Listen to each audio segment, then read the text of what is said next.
please be aware that the following hour of broadcasting contains descriptions of poor mental health, including suicide, which may be distressing to some listeners. If this type of content's a trigger for you, you're welcome to join us after the hour. Please also be aware that the following hour will contain strong language. Thank you.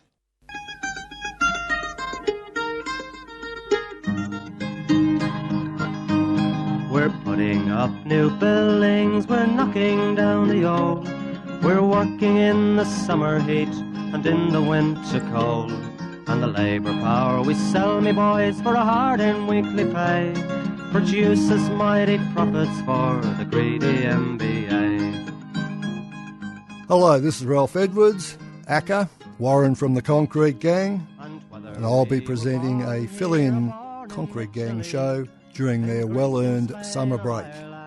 This is part of an ongoing series called Creatures of the Industry, and that's going to record the people who made our industry over the last 50 years as they reflect on that history and their time in it. We faced deregistration, it backfired in the face. We're not fooled by arbitration, we won't stay in our place. We hit the bosses hard and fast to win and keep our gains, and break a couple of concrete pours to back our log of claims.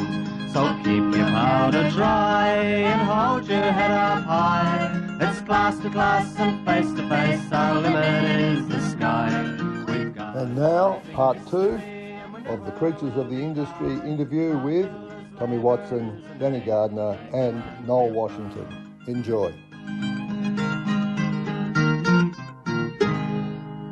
They've completely taken the right of organise away, and they've taken the right to strike away from us, and that's why it's harder today. Yeah, but that was also under the Fair Work Act, which was introduced by the Rudd government.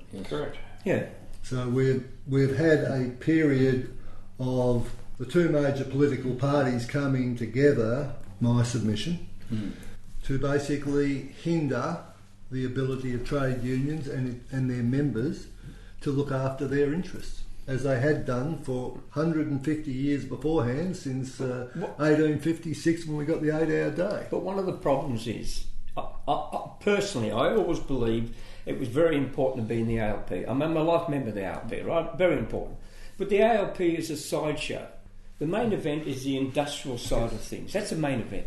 But then you had like the Clarks and Stormont and Packers and all those unions where politics was first and industrial was second. And so when the ALP came in, state or federal, all they done was deals for pre-selection, and they sold people down the road just to get pre-selection and power within the ALP. Where other unions, and I'm talking about metal workers, iron work, and certainly some of the CFMU today, politics is important, but it's a sideshow. It's a sideshow. That's the difference. So if the unions were to reorganise, surely, in my view, that is the issue to reorganise around. I'd go as far as to suggest that the original right of entry provisions didn't come from nowhere, that it didn't come from the good grace of the employers.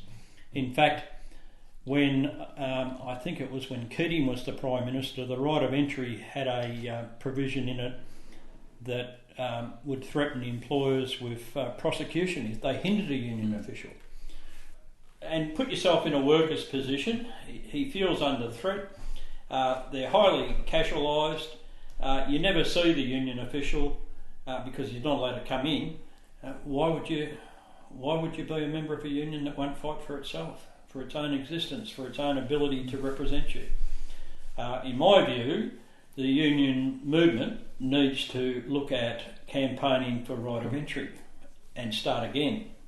But sadly, the willingness doesn't appear to be there. If we put all of our faith, as Tommie said, in the political process, we'll get crumbs. If we are prepared to back that up with some good old-fashioned mass meetings and rallies and stuff, history has shown that that's when we've advanced. And sadly, I don't want to sound like, in my day, some sort of thing, but that to me clearly is the thing that's missing. And when you have private discussions amongst union officials, they all agree. But when it gets to the official forums, it seems to be all too hard. When Fraser was in power, we had a wages freeze. A lot of people forget that. We had a wages freeze. And unions were doing deals with the ALP for the Accord. And I was a supporter of the Accord. I told hundreds and thousands of workers I supported the Accord. I didn't support the 4th Accord or the 5th or the 7th or the 8th. The Accord went too long, far too long. And we had all these consultative committees. Remember Socialist Forum? And union officials are sitting on consultative committees, not out doing industrial matters. And when we got a pay rise, it went through the court. The boss gave the workers a pay rise, the union never. The union just stood up in court and said we want 3%, we got 3%, and that was it. And we were too busy doing other things because the ALP was in power. We didn't want to upset Hawke and Keaton. We didn't want to have arguments. So we went along with things. And I don't think the trade union movement's ever recovered from that period. The same thing happened under the Fair Work Act. I don't think we've recovered. But look, I think one of the things we and you people were the ones who were involved in these discussions, with whether it was Rudd, whether it was Gillard, the commitments that were given to you about the ABCC, about all these other things, and look you in the eye, shake hands, and this is what we're going to do. We get elected, we are going to do this. Get elected, what do they do? Fuck you. Well, in Rudd's case, he didn't even wait to get elected before he did that. But So yeah, when you put yourself in that position, and I say it's political and industrial has there's some intertwining there, but when they give you commitments to do that, to appease the employers, to appease people like that, who will never in a million years vote for them, never. Why? I couldn't get around my head that that's what they would actually do. The people who actually got them into power, and I think you've seen the same thing that's happening in West Australia. In the early days, McGowan was all over him. You try and talk to McGowan now, he don't give a fuck about the unions. Doesn't happen. Doesn't need them now. But if you relate all of that discussion to members on the job, and you look at numerous construction projects, the Orica one I mentioned, all of those workers came with these from a job in South Australia. They weren't highly politically in tune with what unions did in Victoria. In fact, I think they were brought over for their reluctance to be members of unions. But when the union delivered, and it took some time, I remember Big Adam, he worked for you in the civil gang, was on the job as a concreter. He just poured scorn on him when we had the mass meeting to report that Adam Hall, that we'd been successful. And Adam said, well, now all you blokes that said it was impossible, you won't take it, of course. But out of that win, we created a good union feel on the job. The DSOL, for argument's sake, a lot of people were selected not for their union affiliation, for the opposite.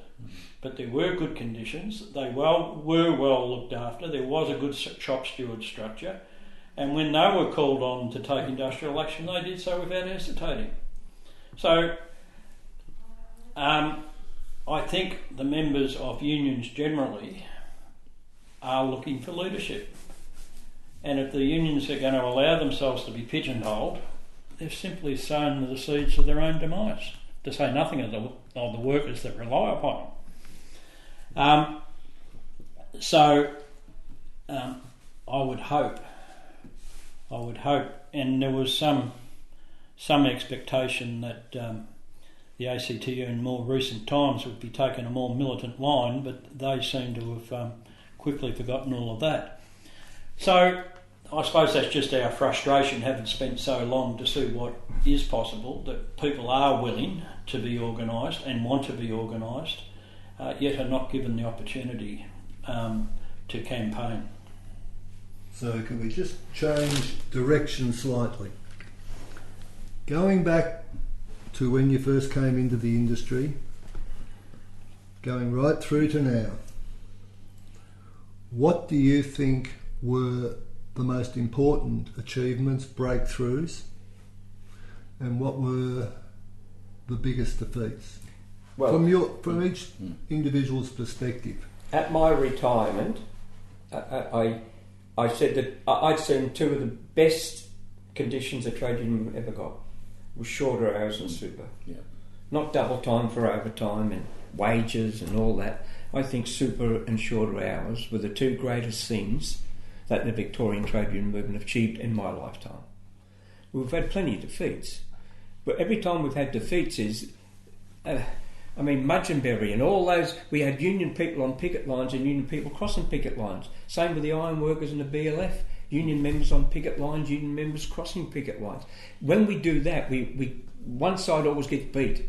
But when we work together, I mean, super today, I'm living on my super that I put away when I was a worker. What would have happened to my father if he'd done the same as me? He would have got a gold watch, a week's wages, and went straight on to pension, and would have survived. Wouldn't have lived, he would have survived. There's a difference. I live. I can go on a holiday, I can buy a Jag, I can do all sorts of things. My parents couldn't do that before me. When I was a kid in England, my father used to go to work on a Saturday morning for a single time. He used to work 44 hours a week. Now they're working 35 and 36. Nobody works 40 hours a week in this country, I don't think. Nobody. And that came from the Altona complex and all those arguments and the sit-in and the 18-week picket line at Hearst Chemicals, at Goodrich, and all those issues. That's where it came from. It came from a small, active group of people, and it spreads. What we used to do with, as Noel said at the beginning, from job to job, we used to create a condition on a job. The next agreement would improve on that. Mainly money, mainly things like that. We kept improving all the time. And the boss used to get the shits. They used to argue, but at the end of the day, they had the contract to build it. So they get the contract, then they used to come and see us and do wages after. Then they started to get smart. They used to come to us first, do a deal, then go and get the contract. Because I remember the day after Ballerstone got Amy Stadium, right? Not Amy, what's it called? Marvel Stadium, right? Colonial in those days. Yeah, Colonial. I was sitting in the room with Van Camp and Ballerstone walked in. They had long eyes, they'd been on the piss all night, they'd won the contract. And the first thing they said to Van Camp was, we can't build it in the timetable. I said to them, well, why did you contract for the timetable? Because it was all about Barbara Streisand. It was nothing to do with football. Barbara Streisand was booked, right?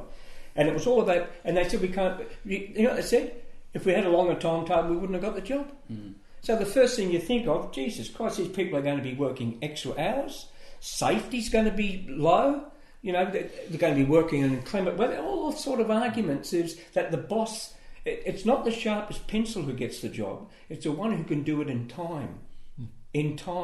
So when you've got everybody, and in them days, and what happened is with the patent EBA in this state, and we used to go to National Council and Executive, same with you, Ralph, and every secretary used to admire the Victorian. We used to walk in and say 1,500 and 1,600, remember all them days? And Queensland said, oh, we've got 4, and New South Wales, they haven't got any, right? So it made every employer and every worker work under the same conditions. And when you tender for the job, you tender on those conditions. The old days, you used to get the job and then you'd argue the wages. When I first started in the industry, we used to have a blue on every job for side allowance. And if you won the side allowance, you won the job. If you got beat by the boss, it wasn't a good job. And when we used to sit in the shed with the rain, we never got paid. We sit in the shed, never got paid. Never got public, got nothing. We just sit in the shed, no boots, no overalls, usually a dry dunny, usually sit on a bag of cement, usually. You know what I mean? And it was just, and every time you walked off the job in climate weather, you got docked.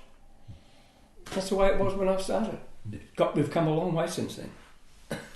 So, to summarise, 3 things: super, shorter hours, the patent agreement. Yeah. Danny? Well, look, mine's similar. It's the shorter hours, absolutely. The superannuation and the benefits that has gone with that, as Tom says.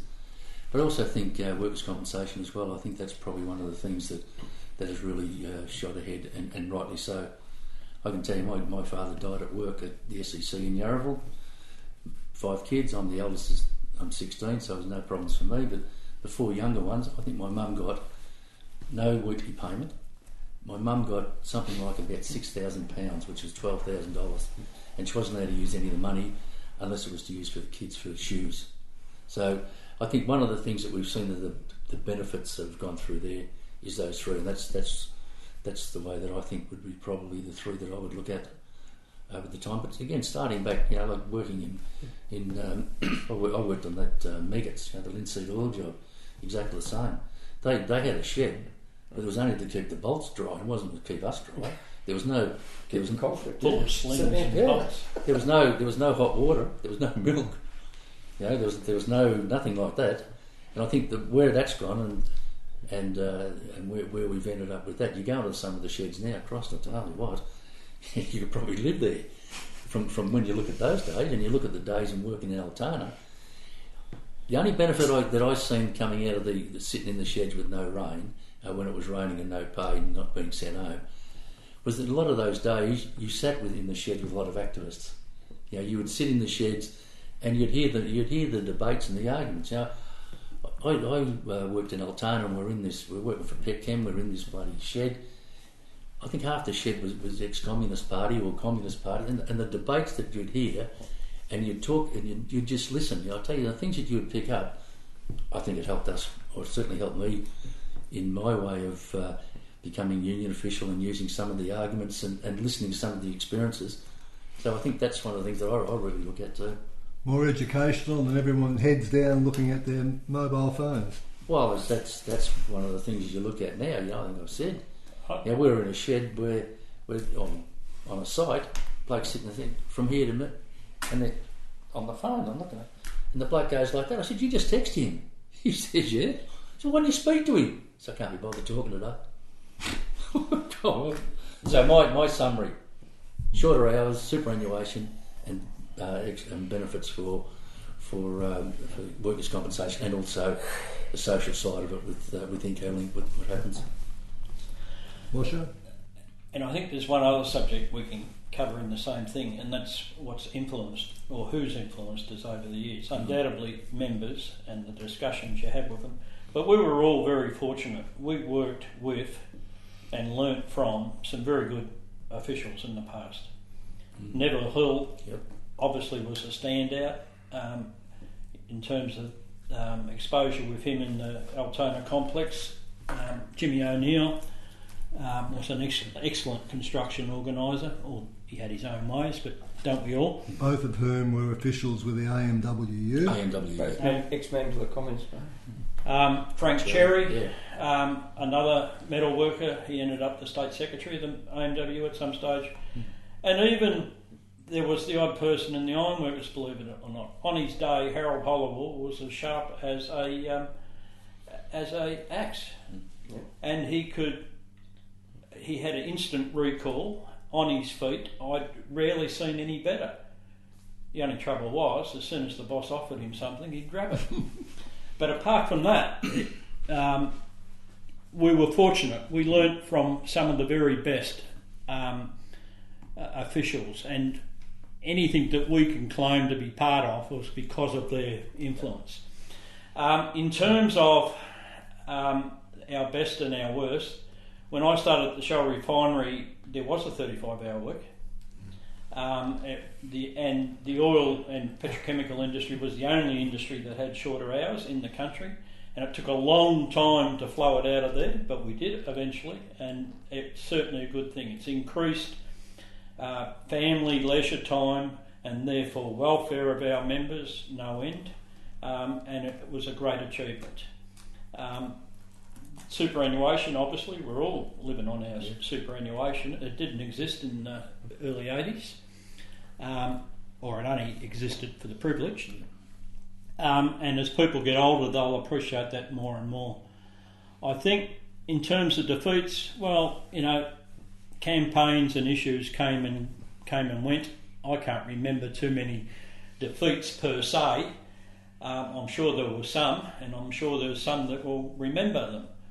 But I think the greatest tragedy I've seen, although I didn't think that much about it at the time, was the deregistration of the builders' labourers, because it turned people against each other and it affected the earning capacity of the people that we looked after, riggers, scaffolders, crane people, labourers. Quite clearly, when we started with the FEDFA, the large areas of it were de-unionised. The conditions had slipped back a long, long way, and there was an inability for people to address it. For argument's sake, when Setka started with the CFMEU and went into the western suburbs, he signed up people hand over fist by turning up and being there.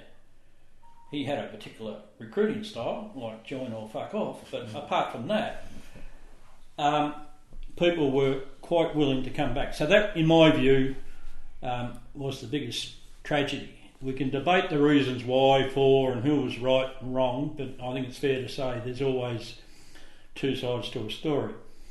And I certainly didn't think that deeply about it at the time, I'll confess. But in the fullness of time, that was a tragedy. So, in summary, clearly the flowing on of the shorter hours out of the Altona complex, superannuation, and the unions, in particularly the CFMEU, did turn its attention to the welfare issue of its members. As Tommie said, work is just not 8 hours a day. And I think there's a lot to be proud of. And I'm certainly proud to be involved in some of it.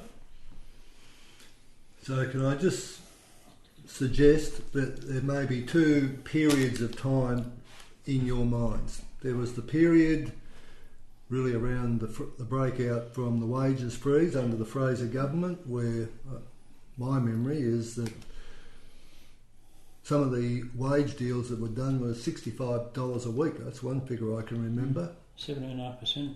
There was 17.5% already from the Whitlam government, but there was also, with the shorter hours, the 38 went to everybody under the award, but a hell of a lot of people under registered agreements got 35.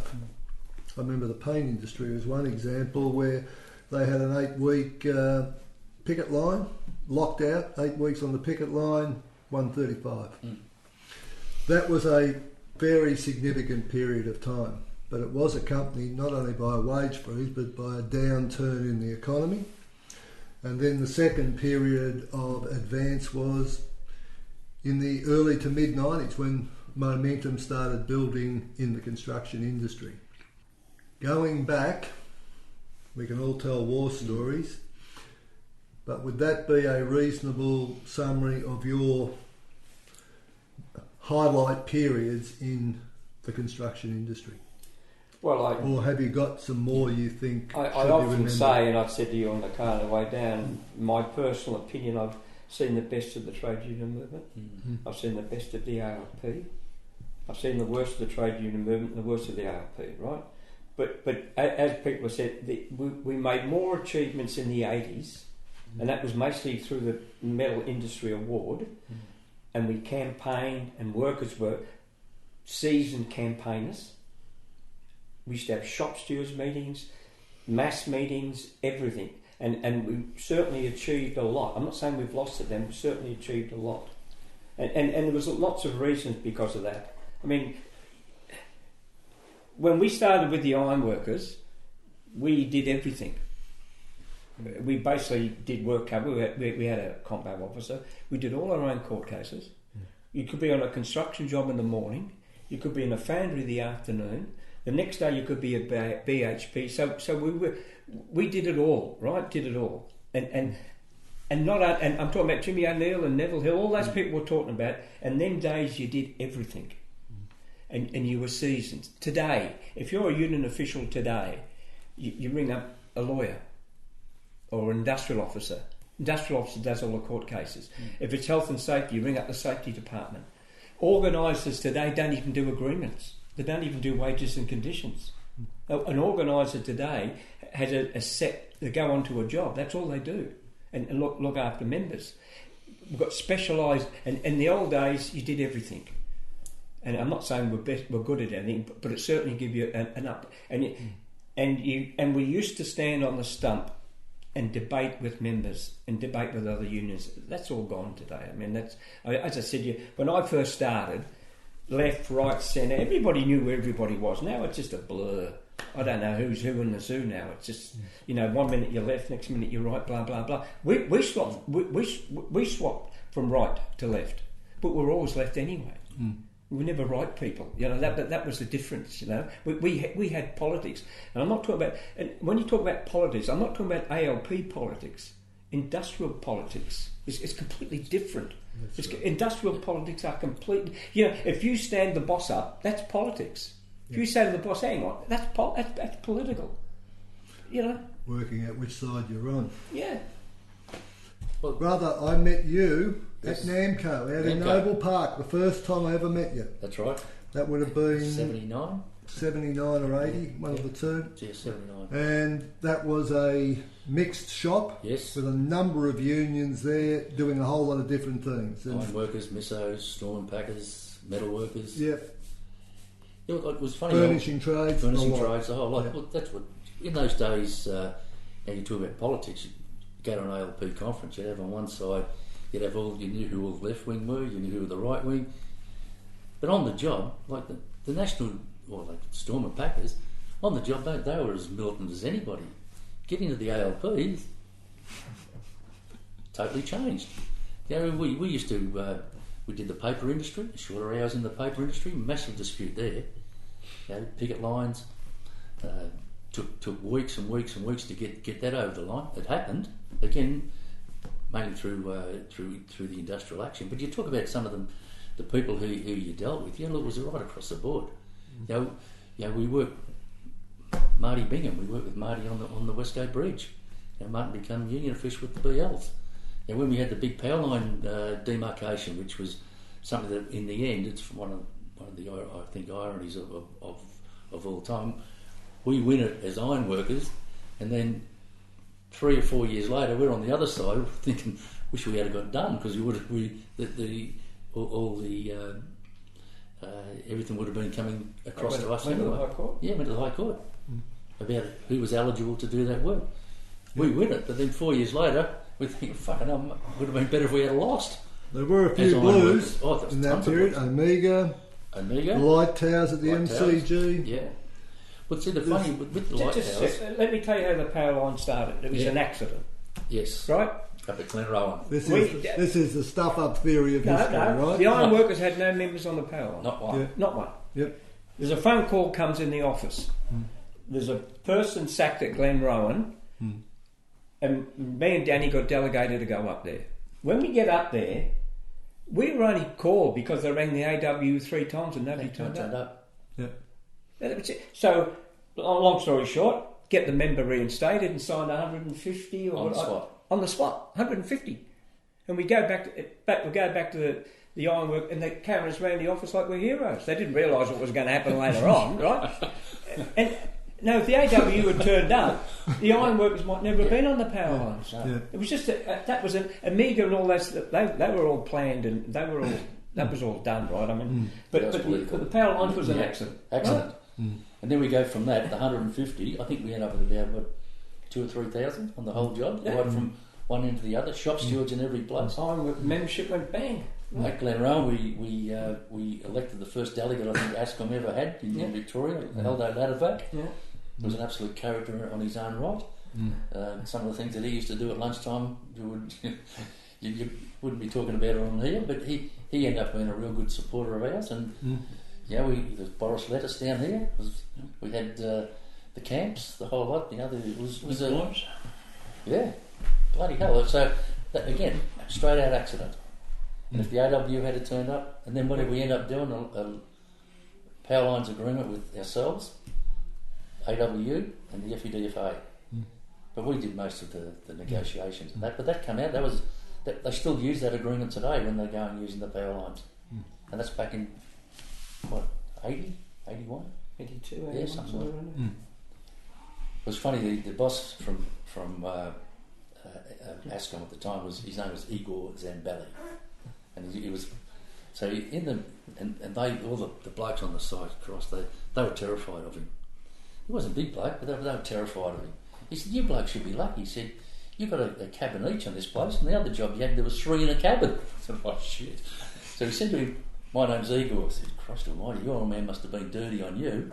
And he said, why? I said, any son that gets called Igor, the old man's dirty on. Well, these blokes nearly kill themselves laughing. They thought it was fucking hilarious. It was good. War stories, but it was a good one. Then from there we ended up down in Portland, which was another very good agreement that was negotiated. I think you remember, Noel, the first EBA that we did for the maintenance staff. And we had that Judd who we were dealing with. And there was still a little bit of work going on construction at the time. And we were negotiating with Frank. Jimmy Caddy. And we put the log of claims. It went on and on forever. Anyway, we said the whole site's going to stop if this maintenance claim doesn't get up. And yeah. So Judd didn't even come back in the door. The glass door, he yelled out through the glass door, "You fucking win!" And that was it. You fucking win. That's how the negotiations finished. Very different. And it went from there, didn't it?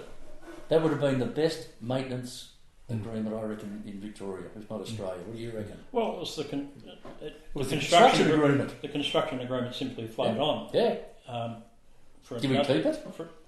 Well, 2 years later there was a 6-week dispute to keep it. Yeah. And the site allowance was changed, but by and large the agreement stayed intact. Still? I got no idea these days, mate. That's before enterprise bargaining came in, and they took a different track than we did on patent agreements. Yeah. But on the question you ask, I think the most positive thing in terms of where the union finds itself today, the strengths of the CFMEU have been undoubtedly in Victoria patent bargaining and the shop steward structure.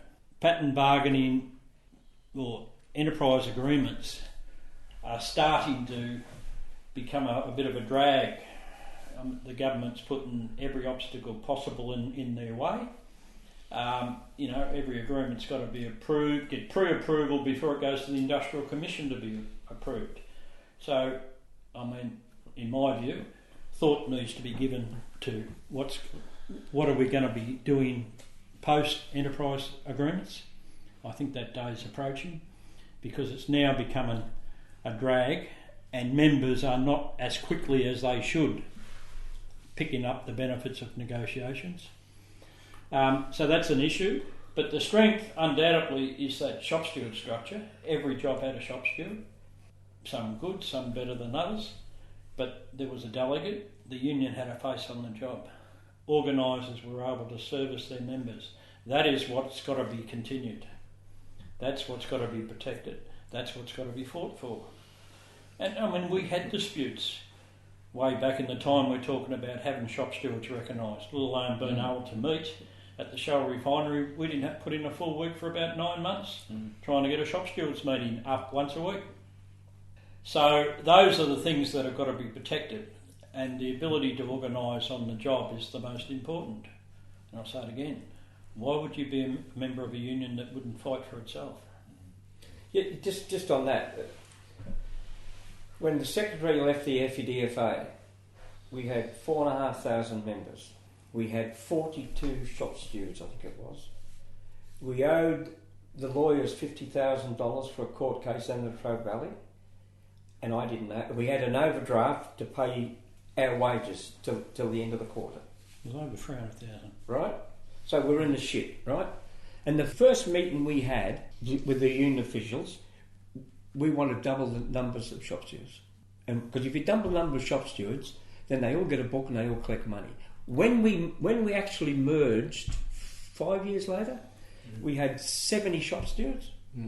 We had nearly 6,000 financial members.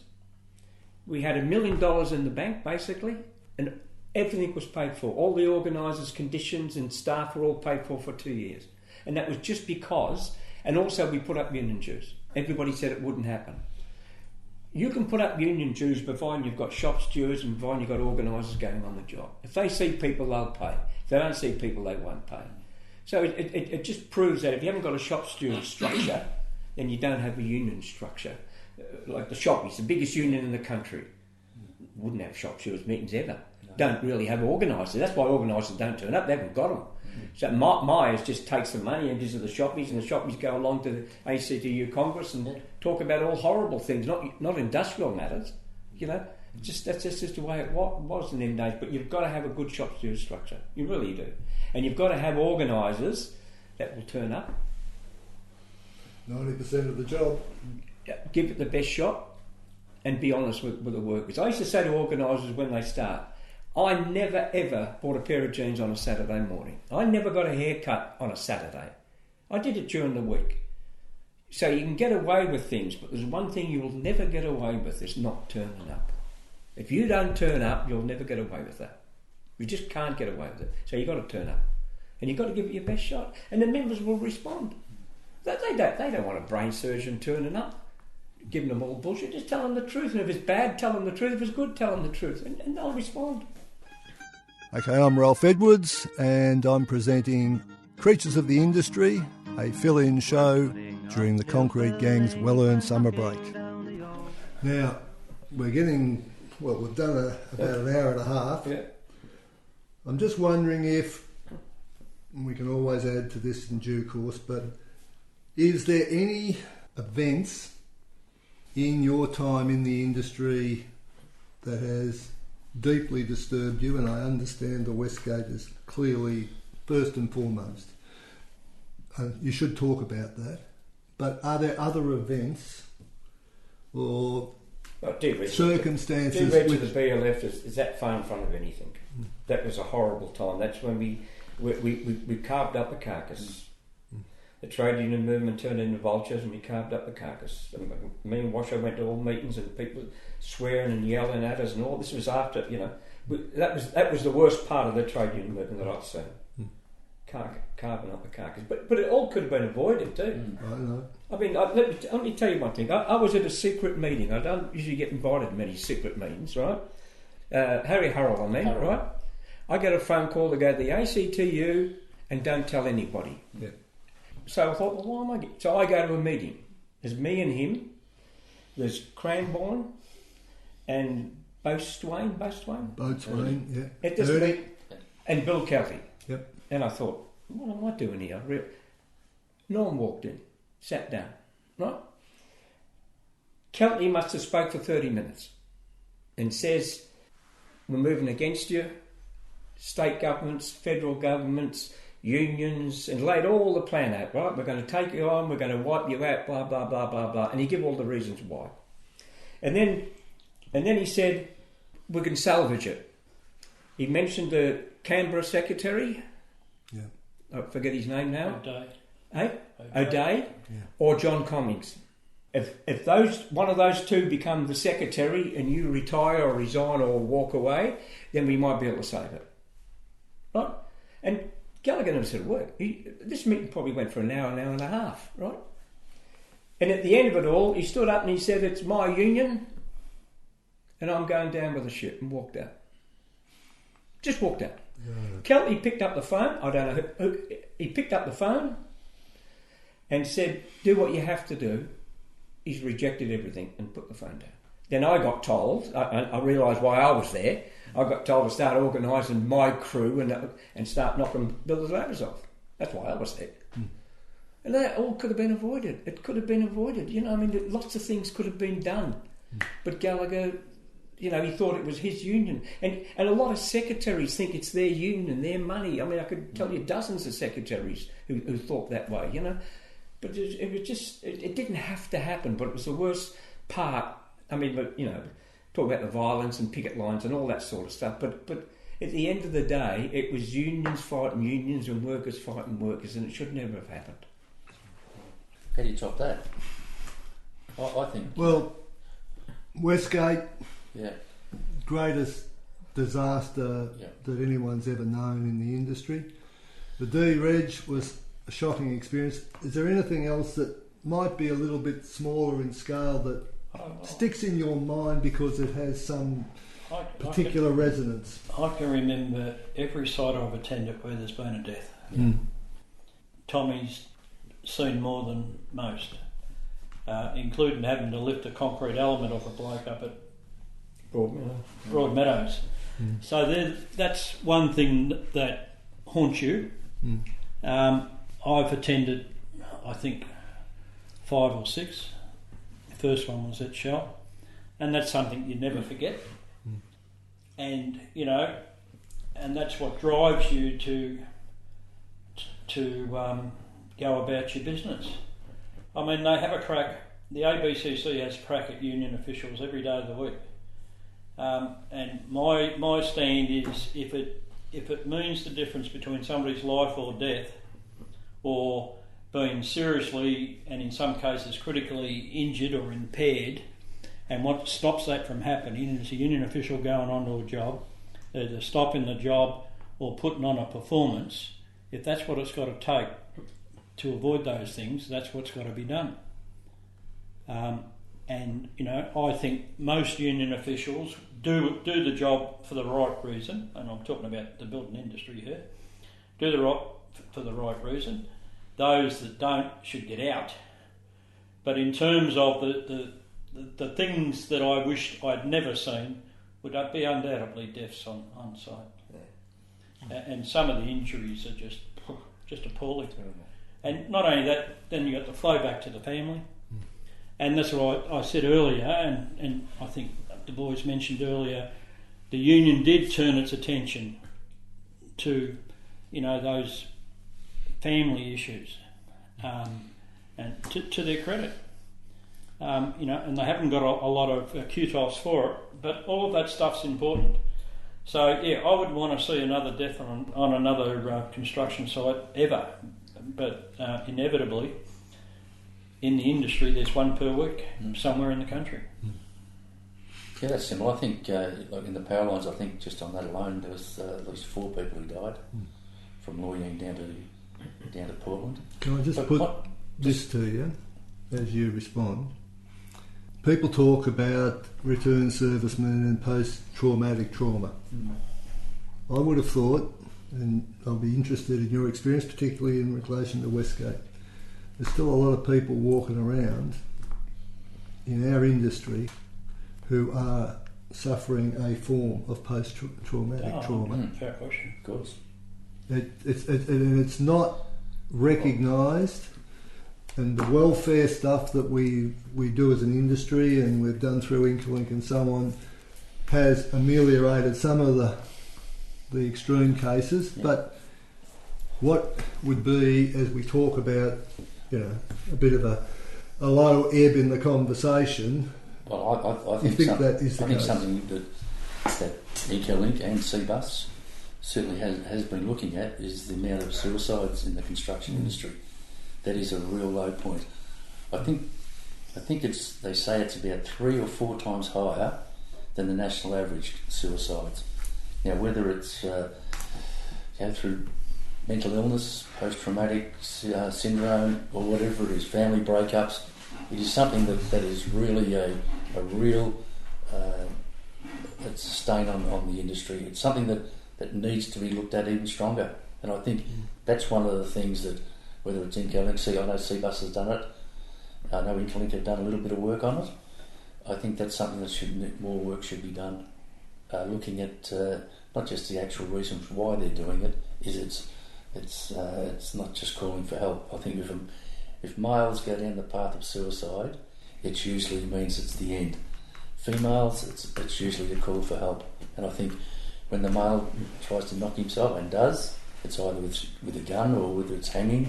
And all of us have had very, very close mates who have committed suicide, and it's something that's something that you never forget. One of our real good mates, Noel Winslet. Yeah. Who would have thought Noel? But then young Lonnie 2 years earlier, and then to take it even into further, when we went and spoke to his wife Linda, who we knew as well, when we had this discussion with her, she said to me, "I don't know what's wrong with me." She said, the three men in my life have killed themselves. Lonnie, Noel, and her dad. And you wouldn't believe it. 2 years later, so did she. So that's a whole family wiped out. Do you know what I can't work out? The construction industry attracts strong people. Yeah. Physically or mentally strong. Tough street fighters, ex-jail, you name it attracts them. And they're the ones that kill themselves. The weaker person, I'm just using that, don't seem to knock themselves off. It seems to be the tough ones. So why the tough ones, hard ones, who knock themselves? I can't work that out. Oh, Noel Winslow, I mean, hard as nails, right? I mean, tough. Yep. Just Ronnie Carrington. I can give you dozens of people, right, who would fight anybody and stand up, but they knock themselves. I don't understand why. Yeah. If you look at the and the rate, the rate that I'm particularly concerned about is amongst our delegates. At the DSO we had 22 shop stewards. 2 have committed suicide. Yeah. 2 of the toughest blokes I've known. Yeah. And they were both very strong, tough people. So I don't know, and I think it's fair to say that at Incolink there's been a big debate about having to address that question. Yeah, CBUS is the same. And we're encouraging joint ventures with the other industry parties, such as CBUS, to try and get to the bottom of it. I don't know what the answer is, but it happens all too often. And the only parallel that you could draw is what seems to be happening in our return servicemen. Yeah. Tough people. Again, people that have seen some, in a lot of ways, I mean, as an official, as a shop steward, or any occupation related, you do take on a lot of people's anxiety, stress, and all of that, and it simply wears people down. I think. I'm probably fortunate. I've never been in that place, but a lot of people have been. Yeah. I've certainly been depressed about an issue. I've got the shits about an issue. But yes, it's something we need to get to the bottom of, and I can assure you, it's something that gets raised every month at the Incolink board. Yeah. To the point that we want more money allocated to it. We want a major exercise. We need to watch this Royal Commission into the return servicemen very closely. Yeah. We probably should even send observers to that because it's becoming a bigger and bigger issue. Not so much 20 years ago. It was very rare to hear of it. Because no one used to talk about it, Noel. Yeah. That was the issue back then. It probably happened. Yep. But no one used to talk about it. You'd never get a bunch of blokes sitting around talking about, I feel shit house, I feel depressed. It's like, let's go and have a drink and we'll have a bit of a, get on the piss together. Now, I don't. Yeah, I wish I knew the answer. Yeah. But it's really become that's the tragedy. Absolutely. It's becoming endemic in the industry. There's no two ways about it. Now, probably we're running out of puff, and there'll probably be opportunities to add to this. But to finish on a high note, or a positive note, what do you think is the prospects for construction workers, their union and the industry into the future? Well, I want to finish on a different note. Maybe they can, but I just want to finish up. Yeah. Us three have been mates for probably 30 years, and we made a decision one day to put a house on the line, a family on the line, for something we believed in, and we got beat, but we never regretted it. I just want to mention the first time I met these 2 blokes. I was the shop steward on the Westgate Bridge. He's laughing already. I was a shop steward on the Westgate Bridge. I used to check the tickets in the morning. That was my job. Nobody started till I checked the union ticket. This is 1973. Don't fucking worry when it... Right? So I get a phone call from the Dussel officer. He said, we've got a boiler maker starting tomorrow and he's bringing his own TA. I said, no, he's not. He's not bringing his own TA. I decide who the TA is on this job, not him. He said, I said, well, I'm going to stuff you, I'm going to jack it up. 10 minutes before knock-off time, he comes up like a little jelly, this industrial officer. Oh, we want to start in the boiler maker, won't start with... I said, what are they dancing partners of? You don't have your own TA on this job, right? And he said, what do you want? What do I want? I said, I want the next 3 blokes started, I pick them. And you can start your own TA, right? And he went, 3, 2. I said, no. So I got 3 starts. And I thought to myself, well, I'm going to stand this bloke up the next morning, right? So I front up to 7 o'clock, check his ticket. And I said to him, listen, mate, you're lucky to be on this job. You don't have your own TA. I mean, what do you got a relationship with him or something? Or what do you do at lunchtime and all? So I stand him up. I said, Danny, and Danny flies back at me, right, and has a go at me. And I thought to myself, he hasn't got the job. I'm the shop steward, and he's standing up against me. I thought, that'll do me. I walked away. Right? I was happy with that. And the first time I met Noel, I get a phone call in the office. I think the phone call was a Whinger's rang up, right? He's a storeman and he's getting the wrong rate of pay. And I thought, how can a storeman get the wrong rate of pay? It's in the award, right? So anyway, but long story short, I go to Danham's, meet Washo, and he's quoting the award to me. So I have a look, there's 3 rates, I didn't know, right? There's 3 rates of pay of a storeman in the award. I didn't even know that. I didn't tell him that, right? And there's like a storeman in charge, and there were 3 different rates. And he was getting the wrong rate, right? And he was right. He was getting the wrong rate. So I think we had a meeting with Dan and got a bit of back pay or something. That's how I met. So I met these 2 people in industrial atmospheres. And it grew from there to be a ticket in the ironworks and also to be a friendship for 30, 40 years, families and everything else. So you can meet people on the job and they can be your best friends forever, or they can be your enemies forever, depending on what they do and how they do it. Like, I mean, I crossed BL's picket lines. Ralph, you're a good mate of mine. Me and Camo were very close. I mean, you can rattle it all off. Because I never ever took it personally. I had a football jumper on, and if I wasn't prepared to kick goals for that football jumper, you hand your keys in and go on, right? But it's not personal. Everybody that took that personal, they fell by the wayside. It was just people doing a job, and everybody thinks they're right doing the job. But I'll tell you one thing, if you're not prepared to do the hard things, you can't do all the easy things in your life. Sometimes you've got to do hard and easy, and it swings and roundabouts. So all my time in the trade union movement, I really don't have any regrets. I have a couple of things I wished I'd done differently, and everybody's got that. But I walk down Altona Beach every morning, and I walk down and say, well, I've done my bit. I've done my bit. Now it's somebody else's turn. So, perversely, being Tommie Watson, you've just answered my question. Because what you're saying about the industry and the people in it is the positive. Because that, you correct me if I'm wrong, hasn't changed. No. That is still there. If it ever changes, we're in trouble. Yeah. Geez, I think with everything that's going on, trying to be positive. Go on. Was it telling the truth? Come on, 100%. No, 100%. Look, I'll tell. Alan Aiken was the Boilermaker. We'd worked in. We played in the same footy teams together. We squaring off. No. We'd already worked in Altona for 2 years, and Tommy's asking me, am I financial? I thought, fucking financial.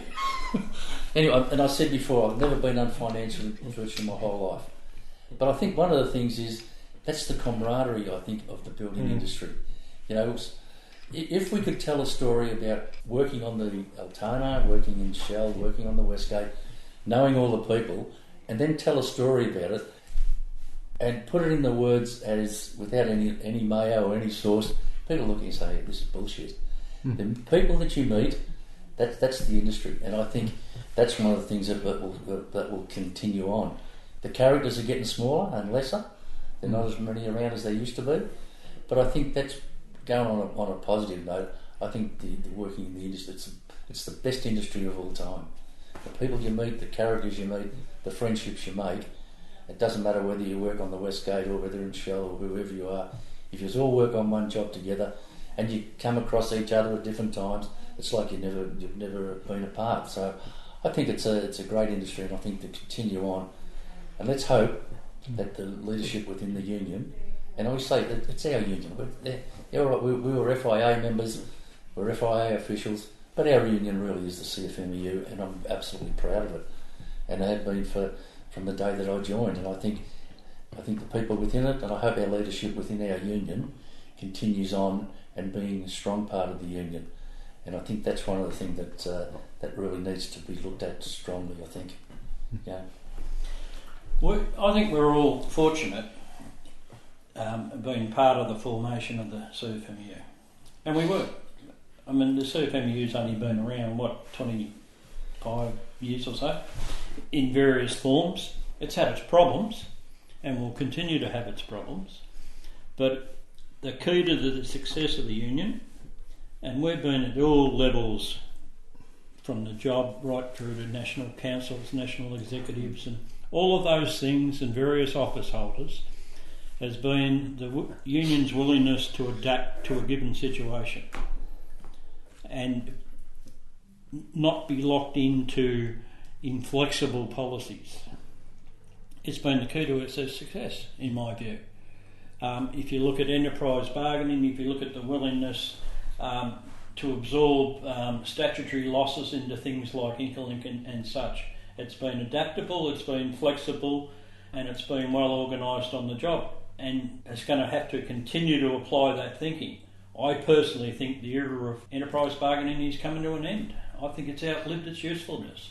I will wait with bated breath to see how we adapt to that. But that has been a key. But moreover, and there's been plenty of issues along the way which I thought, I didn't think that would happen.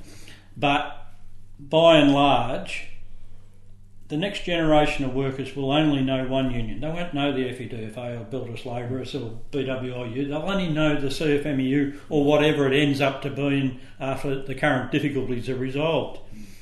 So that's the important thing. And the union has to have, in my humble opinion, a strategy that's always forward-thinking. Always, and for all the critics that we all might have, including me mate Tom, we were always trying to be flexible with our approach. We were always ready to be practical to the point of getting the best result for the members. And at the end of the day, that's what it's all about. It's why you're in a union. It's why people pay to be in a union. And I just expect that will continue, and the union will go from strength to strength. We've had plenty of highs in the last 20 years. We've had a few lows, but we've had plenty of highs.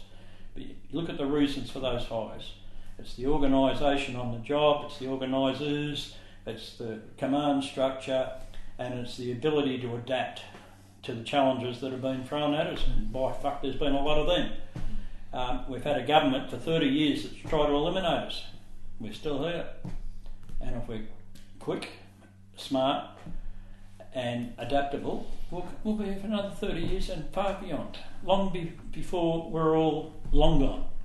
At least that's what I expect, that's what I hope, and that's what I want to leave behind. Well, gentlemen, thank you very much. And can I just leave you with this thought? Our old mate Camo used to say, once an iron worker, always an iron worker. Maybe he was wrong. Thank you very much. Okey-dokey. You have been listening to Creatures of the Industry, the Concrete Gang's fill-in show for this summer, and there will be more interviews to come over the following weeks and hopefully an ongoing series well into the future. Thank you for listening. Produces mighty profits for the greedy MBA.